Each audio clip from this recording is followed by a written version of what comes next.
The unresolved issue of leaking raw sewage in the Lacalome housing settlement is again the topic of discussion after a house flooded with sewage after heavy rainfall. Political leader of the National Democratic Congress, Dickon Mitchell, addressed the issue that continues to plague residents during a town hall meeting in St. George Wednesday night. The low-income housing project was gifted to the people of Grenada by the Bolivarian Republic of Venezuela. It is only homes. There are no community amenities in that village.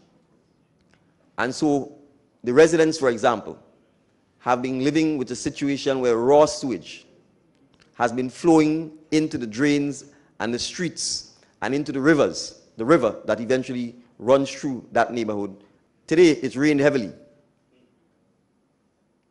And at least one resident's house was completely flooded with raw sewage going through her entire home.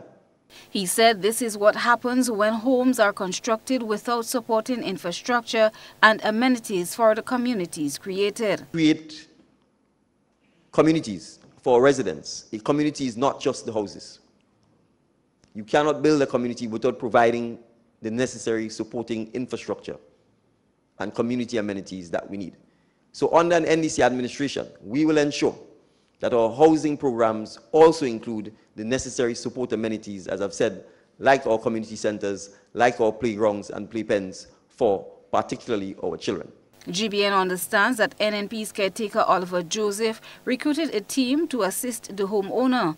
When contacted for a response, Joseph said the issue was resolved and there's nothing else to say. This issue was brought to the attention of Health Minister Nicholas Steele 3 months ago, at which time he promised to look into it. I have not received any information, but I will most definitely follow up, because always where there's smoke, there's possibly fire. So I will reach out to my colleague minister in housing, and also to our environmental health division and NAWASA for us to get on top of the situation. But no, I am not aware of any issue with Lacalome, but we will follow up. The National Water and Sewage Authority, NAWASA, was also contacted about the situation. So NAWASA is not responsible for the management, neither the operations of the Lacalome sewage system.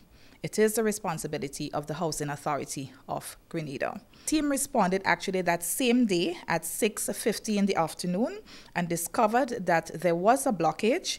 There were 2 intermediary holding chambers for sewer collection that flow via gravity into a main sewer chamber, and one of that chamber is at a higher elevation than the other.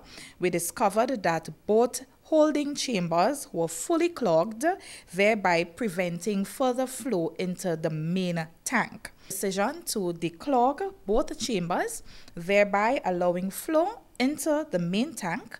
Our team also unearthed the inaccessible chamber and observed that both chambers required desilting and also cleaning and sanitization. Selena John, GBN News.